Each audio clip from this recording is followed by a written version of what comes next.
morning. So today back on our Inside EC series, and today I'm talking to Melody. Hello Melody. Hi everyone. And Melody and I have worked together for a long time now, I think nearly 8 years, at various agencies. So Melody, tell me a little bit about what you do in emerging communications. I know it's an awful lot of things and you're like my right hand man, so to speak, but just explain to our audience what you do in emerging communications. Hi everyone, I'm Melody. I'm the operations director at Emerging Communications, and what I do is making sure we optimize team resource, profitability, and also our margin. Fantastic. So a big part of what you do is actually looking ahead, isn't it, in terms of where are brands going, where is the market going, what are we going to need to do in terms of resource. So for example, in light of post-COVID, we've put together a film team because of the amount of filming we do on behalf of clients. You're looking at negotiating new contracts with media owners. So this brings me on to your real area of expertise here at Emerging Communications, which is media planning and buying. Now you've been doing this a long time. Obviously you're not as old as me, considerably not as old as me, but tell me where you started and how you started in this industry. Yeah, so when I started Emerging Communications, I actually spent 10 years in the UK agencies. After I graduated from universities here, I got a job with a top media agency, Carrot, and I spent, well, at that time in 2003, digital marketing is nothing, like no one knows about it. Yeah. So we have to educate clients about digital media. And back then we learned a lot of ways to educate clients, building out case studies. And after 10 years within UK digital industry, I realized my strength as being a Chinese is the heritage I got. So I decided to move back to China, Shanghai, to work for another really top-end media agency there. And that's when I realized there's a big gap in terms of knowledge. Absolutely. So when I was in the UK, completely different landscape, different platforms, different way of working.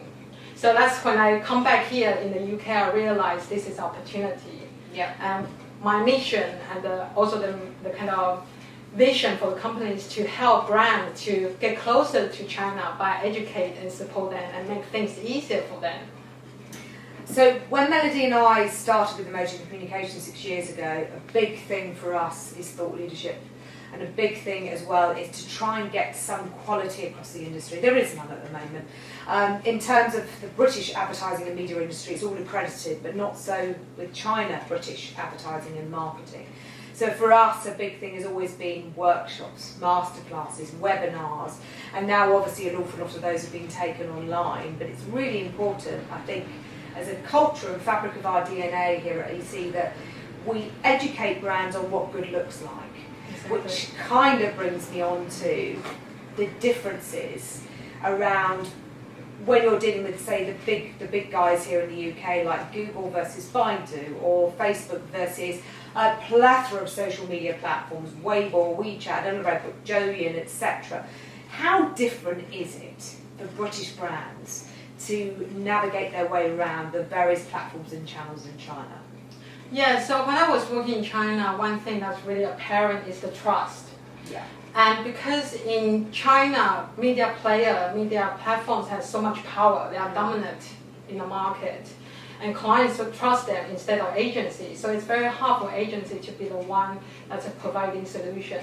Yeah. So that's one big thing. It's very different from the UK because here, client trust agency. Yeah. So that's something when I was working there, I realized we need to conquer, we need to build trust with client. Yeah. And also very importantly in China, because of the dominance, you tend to find the data is not accurate. Yeah. And I think often we hear clients, there's a lot of fake data.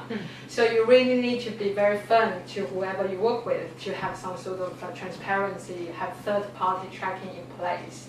I think one good thing about what's happening right now is a lot of brands start pushing for that transparency of data. And so more and more media owners are willing to take on third-party tracking as servers, as serving for their ads. So that's also helping to set up more realistic KPI for them. I think that's true, and I think back to being in Shanghai 7-8 years ago and talking to, say, Baidu, just by way of example, and you had one individual at Baidu looking after the whole of Europe. Things have changed a lot. And now European advertisers and brands are important to China.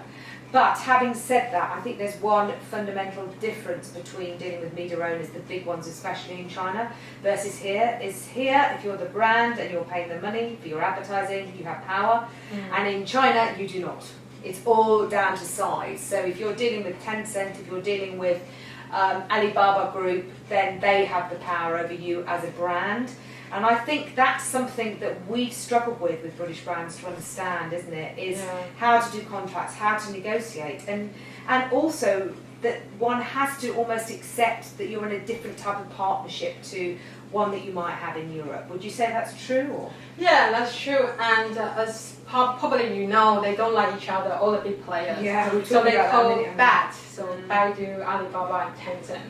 So you quite often can play them off each other. Yeah. So one thing, bear in mind, you just have to have good relationship and just have a backup plan, making sure you get the best deal out of them. And I think right now they are really emphasize overseas clients as well, because they realize the domestic market is saturated. So they really open up their door for overseas brands to utilize their platform, which is good news for our brand here. Absolutely.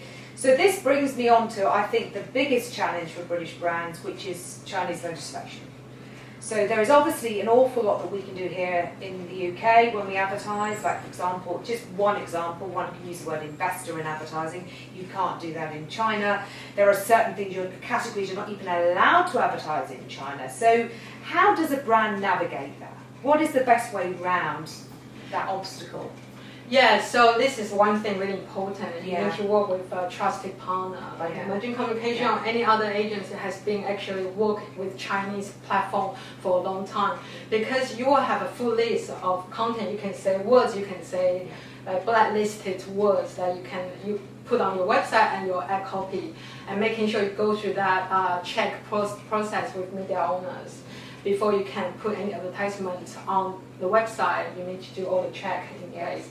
And like you said, a lot of industry has struggled to be on Baidu, for example, that you just need to work with agency to find out who they are, so give you a real advice, rather than going in blindly and then spend all your effort and not getting any effort in place. I think that's right, and I think the one thing that I would say is speed. The legislation changes every single day. We have channel experts here who will inform us when we do our sharing sessions every Monday in our meetings. Did you know that Weibo's changed its legislation? Did you know Baidu's just done this? Did you know Douyin's just done this? And what stands here today at the end of July will not even be in place at the end of August. There'll be there'll be new players, there'll be new channels, there'll be new legislation. So the ability to adapt as a brand and constantly reevaluate your plan is pretty critical, isn't it? Yeah. So if you don't have a connection in China, like you don't have a team in China, definitely look into lots of media, even following us on YouTube, because we often will broadcast the latest news, what's happening in China. Just keep yourself, your business up to date with the latest regulation.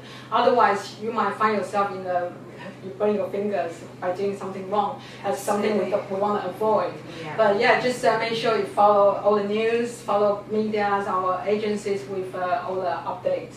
Absolutely. Well, thank you so much, Melody. As ever, absolutely awesome lady.